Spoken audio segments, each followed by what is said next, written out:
Bismillahirrahmanirrahim. Assalamualaikum warahmatullahi wabarakatuh. Waalaikumsalam warahmatullahi wabarakatuh. Pagi ini kita akan bincang-bincang dengan Pak Dadang. Beliau ini sekarang lagi senang belajar bahasa Arab. Nah, kita ingin coba menggali informasi sekaligus juga ingin saling belajar. Kita ngobrol-ngobrol, mudah-mudahan obrolan ini nanti ada manfaatnya khususnya buat kita sendiri maupun buat semua yang menonton video ini. Pak Dadang dulu pernah belajar bahasa Arab di mana waktu kecil? Barangkali dulu bisa diceritakan. Bismillahirrahmanirrahim. Ketika dulu mungkin ya ketika masa kecil gitu ya, masa kecil memang pernah belajar gitu ya. Ya setidaknya yang minimal di madrasah mungkin atau di yang pesantren kampung. Madrasah tidak iya gitu ya. Ya seperti itu. Nah, cuman karena masih ya tentunya belum paham gitu ya. Belum paham mengenai untuk apa gitu belajar Al-Quran ataupun belajar bahasa gitu ya. Belajar aja pokoknya Mas. Iya pokoknya belajar gitu ya. Nah kalau dulu ya istilahnya semaunya gitu ya, karena memang terutama di kampung kan agak bebas gitu ya. Tidak seperti kayak di pesantren kan ada banyak aturan gitu ya, disiplin ataupun kedisiplinan gitu ya. Jadi belajarnya pun tertata gitu ya, sistematis gitu ya. Cuman karena di kampung ini ya seininya aja, semaunya aja gitu. Semaunya dan sedapatnya juga gitu. Tapi terasa ya waktu itu meskipun sedapatnya tapi ada yang nerap ya, ada yang nempel. Pasti ada sedikit ya yang nempel gitu ya. Nah pengalaman waktu kecil belajar bahasa Arab itu sudah terasa manfaat waktu itu belajar bahasa Arab ketika masih kecil. Kalau unsur keilmuannya ya gitu ya ada sedikit kebanggaan gitu ya. Tapi kalau cenderung ke manfaat secara secara keseluruhan gitu ya mungkin belum gitu. Ya tentunya terasa gitu ya ketika menjelang sudah dewasa gitu ya, sudah terutama sudah mempunyai istri dan anak gitu ya. Udah terasa. Ya, nah, jadi pengalaman pertama belajar bahasa Arab itu pada saat usia di madrasah di kampung. Nah, berarti pada usia SD mungkinnya sekitar itu ya, SD atau madrasah tidak iya. Nah, setelah itu dari usia SD sampai usia berapa lama kemudian vakum tidak lagi belajar bahasa Arab? Ya, tentunya ketika menjelang dewasa, nah masalahnya di situ kan. Jadi lama ya jarak berhenti belajar bahasa Arab sejak sekolah SD itu terus ke dewasa itu lama jenjang waktu yang ditinggalkan. Rata-rata vakum belajar. Masuk remaja itu memang karena ya terutama pergaulan gitu ya. Pergaulan gitu. Jadi tidak ada kesempatan belajar bahasa Arab lagi. Sebenarnya bukan tidak ada kesempatan gitu ya. Ya pertama motivasinya gitu ya. Keinginannya gitu ya, motivasi untuk belajar itu memang sangat rendah gitu. Belum sadar lagi belum sadar bahasa Arab ya. Nah jadi sekian lama sejak beres madrasah ibtidaiyah atau madrasah diniyah atau SD belajar bahasa Arab pernah di pesantren kampung atau di madrasah kampung. Terus sekian lama waktu remaja itu nggak belajar bahasa Arab. Nah kapan terakhir tertarik lagi belajar bahasa Arab sejak itu? Ya untuk saya pribadi untungnya gitu ya. Untungnya karena mengikuti pergaulan yang insya Allah positif gitu ya. Positif ya, alhamdulillah saya diperkenalkan gitu ya bergaul terus diperkenalkan ya terutama dengan alumni ya kayak misalnya Ustadz Asop gitu ya ataupun Ustadz Hakim gitu. Alumni apa? Alumni pesantren maksudnya? Alumni pesantren gitu ya. Ya alhamdulillah jelas. Jadi saya mulai tumbuh lagi keinginan untuk belajar bahasa Arab. terutama belajar bahasa Arab. Sejak pada usia berapa tahun tuh mulai tertarik lagi belajar bahasa Arab? Nah, justru saat-saat ya menjelang istilahnya menikah. Menikah pada usia berapa tahun emang? Menikah di usia 23. Oh, masih ingat ya. Pada usia 23 tahun. Nah, sejak itulah menjelang pernikahan itu tertarik lagi untuk belajar bahasa Arab. Betul. Nah, baik. Nah, sejak pertama kali tertarik lagi belajar bahasa Arab, mungkin cara belajarnya udah berbeda ya ketika dulu waktu di madrasah dengan ketika belajar bahasa Arab lagi pada saat usia sudah menjelang pernikahan atau menjelang udah dewasa itu ya. Nah, bedanya gimana? Belajar ketika masih kecil dulu dengan pengalaman belajar lagi pada saat udah dewasa. Prosesnya apakah berbeda? Terus juga pengalamannya apakah seperti apa rasanya? Ya kalau untuk pertama belajar bahasa Arab lagi atau belajar bahasa gitu ya. Ya. Sebenarnya saya sendiri belum ngeh gitu Pak. Ya. Belum ngeh apakah ini beda atau tidak gitu ya. Yang pasti ya pengen belajar aja. Pengen belajar. Bahasa gitu. Arab. Bahasa Arab. Hurufnya Arab ya. Seperti itu gitu ya. Tetapi setelah berjalannya waktu gitu ya, setelah proses belajar ternyata berbeda gitu. Berbeda antara belajar di kampung gitu ya, di madrasah ataupun belajar ya terutama di Ustadz Asof ini kan gitu ya. Tapi yang jelas pengalaman belajar waktu kecil jelas sangat bermakna, itu sebagai modal kan.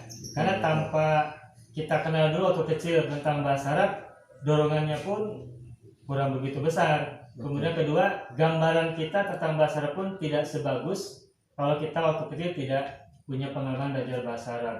Jadi apapun pengalaman kita waktu kecil belajar bahasa Arab, sesedikit apapun yang kita dapatkan tetap memiliki pengaruh dalam proses pembelajaran di kemudian hari, termasuk yang sekarang ini gitu. Nah, padahal kan sekarang udah belajar bahasa Arab nih pada usia ketika menikah dulu, baru menikah sekitar 23 tahun atau menjelang pernikahan. Nah, sekarang kan sudah usia 40 lebih ya? 43, udah 20 tahun yang lalu. Berarti udah 20 tahun yang lalu sejak pertama kali tertarik lagi belajar bahasa Arab, berarti tentu saja tidak langsung berkelanjutan istiqomah belajar bahasa Arab kan ya, pasti ada potongan-potongan, terputus lagi. Nah, sekarang belajar lagi bahasa Arab kan? Nah, ketika kemudian mulai lagi belajar bahasa Arab, sekarang melihat bahasa Arab itu, atau kalau gini deh, kebanyakan orang itu belajar bahasa Arab pasti ada motivasinya. Ya, betul. Pasti ada motivasinya. Tidak ujuk-ujuk pengen belajar bahasa Arab aja gitu. Enggak kan? Pasti ada motivasinya. Pasti. Nah, kira-kira kalau Pak Dadan sendiri merasakan, terutama ketika sudah dewasa menjelang pernikahan, tertarik lagi belajar bahasa Arab, itu motivasi pertama apa? Atau yang paling besar motivasinya itu apa? Sebenarnya kalau dulu gitu ya, waktu awal-awal saya belajar di Ustadz Asof, pertama memang karena ada pergaulan Pak. Ada pergaulan, dari pergaulan istilahnya yang biasa-biasa ke pergaulan pendidikan gitu ya. Pergaulan di dunia pendidikan. Di dunia pendidikan. Jadi terbawa gitu. Jadi terbawa dengan dunia pendidikan gitu. Jadi saya mulai belajar bahasa Arab gitu. Iya. Nah, tetapi setelah berjalannya waktu memang ada motivasi. Apa tuh motivasinya? Ketika tentunya saya sendiri terjun di dunia perguruan, jadi belajar untuk jadi guru lah gitu ya. Jadi guru di madrasah. Kuliah. Ya, guru di madrasah di MI. Oh, belum ya.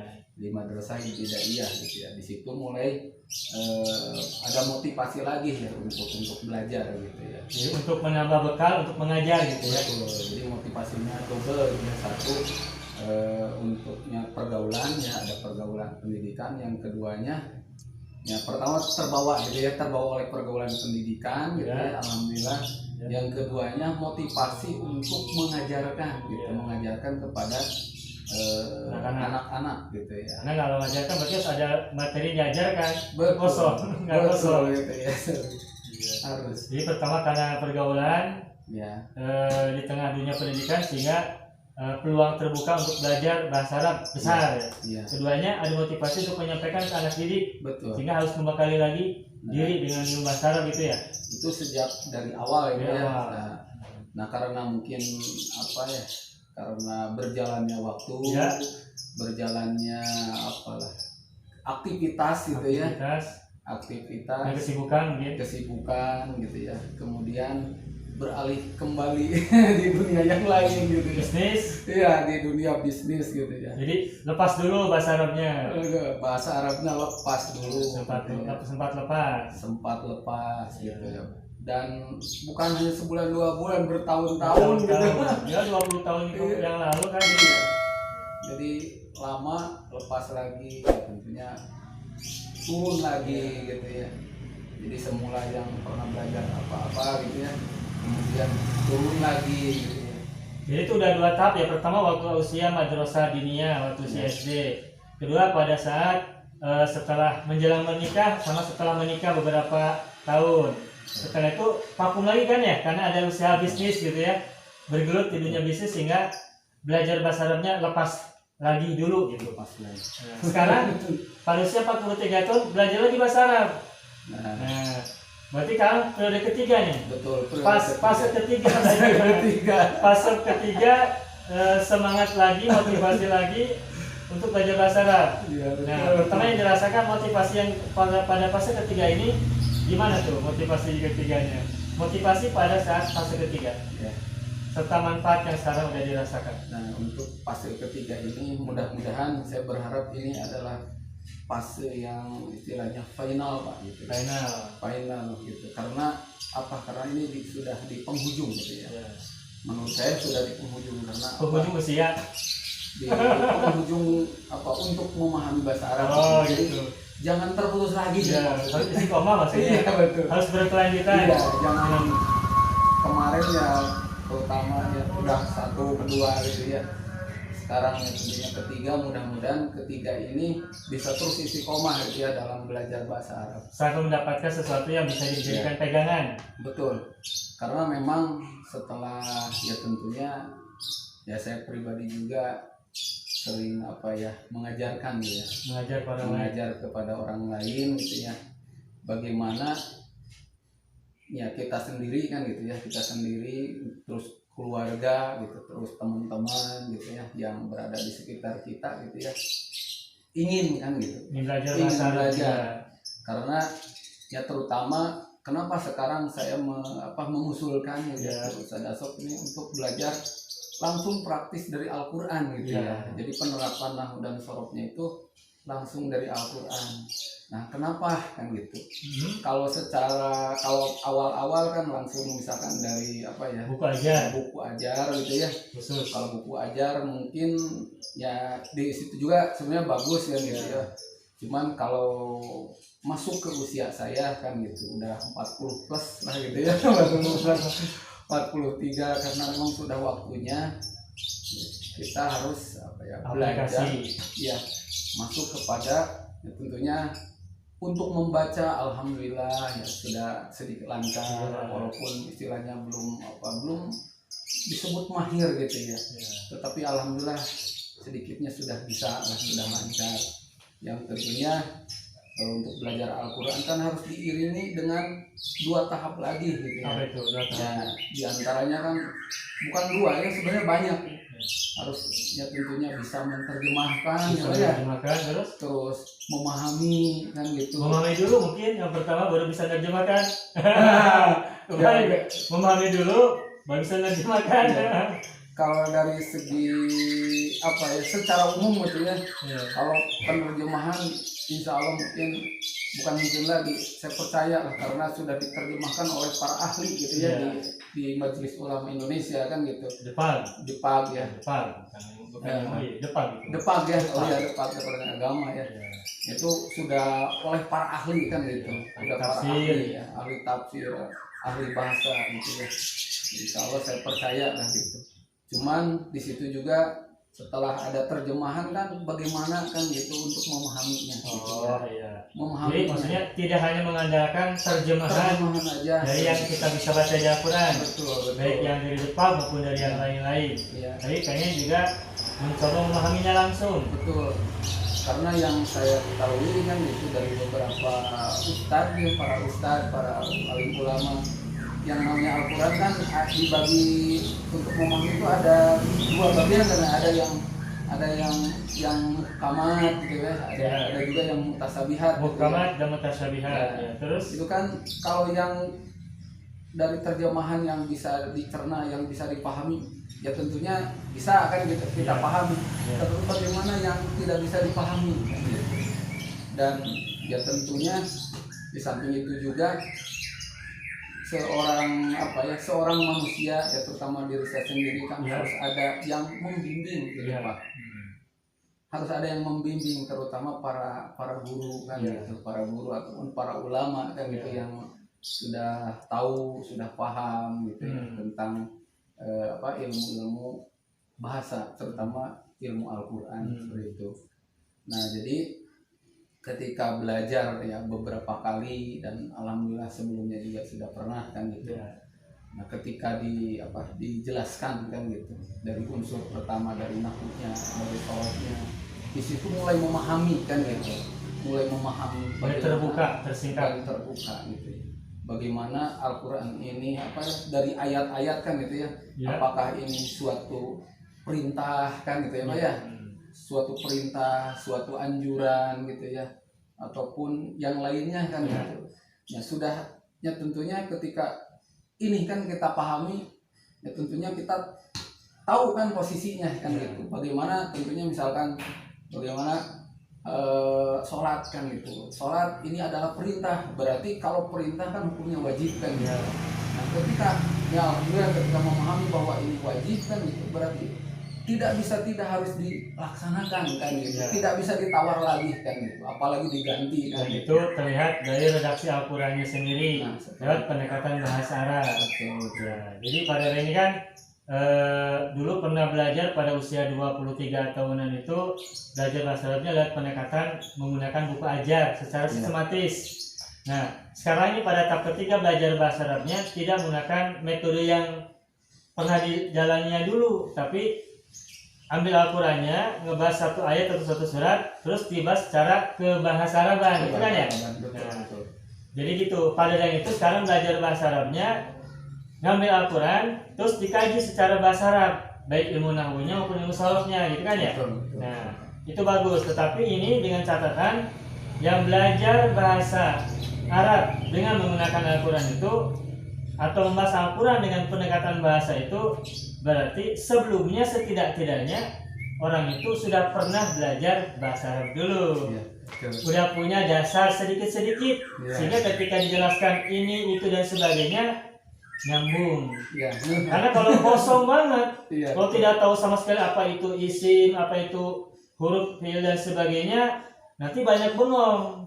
Sehingga meskipun metode aplikasi bahasa Arab kepada Al-Quran itu merupakan salah satu tahapan belajar bahasa Arab, tetapi itu baru bisa dilakukan kalau sebelumnya ada sedikit atau banyaknya dasar yang bisa dijadikan modal untuk memahami penjelasan belajar bahasa Arab dengan pendekatan Al-Quran gitu.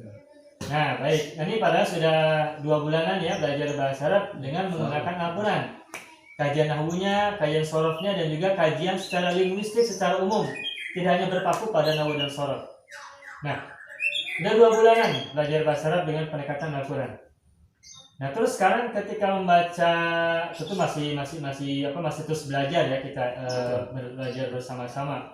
Nah, terus mungkin setelah ada penjelasan dari sisi kaidah nahwiyah, sorofiyah atau linguistik lugawiyah, kemudian sekarang ketika baca Al-Quran udah mulai agak terasa seperti apa dengan ketika sebelum belajar bahasa Arab pendekatan Al-Quran itu gimana? Ya untuk yang pertama memang yang ketika dijelaskan gitu ya, dari kajian nahwu dan sorofnya. Kajian nahwu dan sorofnya ya. Tentunya yang pertama yang saya rasakan gitu ya. Pertama dari segi pemahaman ya, memahami yang tadi saya katakan gitu ya. Minimal pertama ketika Al-Quran ini dijelaskan gitu ya. Pertama kita mengetahui dan memahami bahwa ini adalah wajib kan gitu. Ini adalah haram kan gitu. Ini yang harus dilakukan. Yang ini jangan dilakukan kan gitu. Jadi jelas kan gitu. Karena yang saya tahu kan Al-Quran ini adalah penjelas kan gitu. Penjelas supaya kita itu ketika berjalan kita jelaskan gitu arahnya kan gitu. Ada panduan kan gitu. Nah makanya ketika dikaji dengan nahwu sorofnya, contoh misalkan ini perintahnya untuk yang sekarang atau yang sudah pernah dilakukan gitu ya, atau yang sekarang dan akan dilakukan kan gitu. Nah di situ kan ketahuan gitu, kita paham kan gitu. Ya contoh misalnya wayuqi munasolah kan gitu, ya kedudukannya sebagai fi'il mudhari kan gitu. Nah berarti kalau fi'il mudhari itu suatu perintah yang harus dikerjakan sekarang dan selanjutnya kan gitu. Jadi bukan dulu yang dikerjakan, bukan pernah kan, sedang dan akan, tapi sedang dan akan terus kita lakukan, dan itu hukumnya wajib kan gitu. Hukumnya wajib. Nah itu yang paling terasa kan gitu. Dan diantaranya juga kita mengetahui contoh yang kemarin kan mungkin bahas tentang domir ya Pak ya. Domir ya gitu ya. Kita mengetahui apakah perintah ini untuk sendiri gitu ya. Apakah untuk banyakan kan gitu, atau hanya untuk keluarga saja. Kan di situ juga mulai ketahuan kan gitu. Oh ini perintahnya kan bukan untuk sendiri, tetapi untuk semua kan gitu. Dari domir kelihatan. Dan kalau domirnya satu orang berarti satu orang, kalau banyak berarti banyakan. Itu juga mengetahui ditujukan kepada siapa. Perintah itu ditujukan. Kalau domirnya banyak berarti buat banyak. Itu salah satu contohnya ya. Betul. Ya kalau dari segi nggak apa-apa ya. Dari segi salah satu contohnya misalnya di surat lupa lagi kayak ku anfusakum wa ahlikum naro. Nah yang kum itu kan bukan untuk sendiri kan gitu. Domirnya untuk semua gitu. Berarti kita itu menjaga tuh bukan untuk sendiri keluarga tapi semua kan gitu. Semua keluarga harus menjaga kan gitu. Dan keluarga kalian semua, bukan keluarga satu orang dua orang. Karena kum kan artinya kalian. Nah di situ kan alhamdulillah Pak gitu. Nah alhamdulillah tersadari gitu. Jadi bukan hanya sendiri saja kan gitu, keluarga sendiri saja, tetapi keluarga yang lain juga ya terkena perintah ini. Itu Pak baik. Nah itu motivasi Pak Dadang belajar bahasa Arab dengan pendekatan Al-Quran itu tadi sudah sama-sama kita dengarkan. Tentu saja banyak motivasi yang lain, tapi intinya mah kalau saya coba garis bawahi, Pak Dadang belajar bahasa Arab dengan pendekatan Al-Quran itu pertama agar aplikatif, keduanya biar bisa langsung memahami Al-Quran itu langsung secara kebahasaan, tidak hanya kata terjemahan, tidak hanya menurut siapa, tapi langsung bisa dipahami dan dengan pemahaman ilmu bahasa Arab yang juga sesuai untuk bisa dijadikan alat untuk memahami Al-Quran. Nah, segitu aja dulu obrolan kita. Insyaallah nanti kita lanjutkan lagi kelanjutannya tentang kebahasaraban.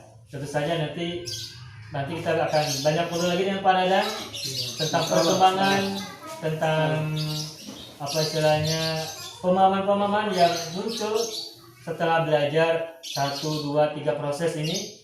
Tentu saja semuanya sedang berproses dan bahasa Arab adalah salah satu cara untuk bisa memahami Al-Quran meskipun bukan satu-satunya. Ingat, bahasa Arab hanya alat bantu untuk memahami Al-Quran, tetapi bukan satu-satunya.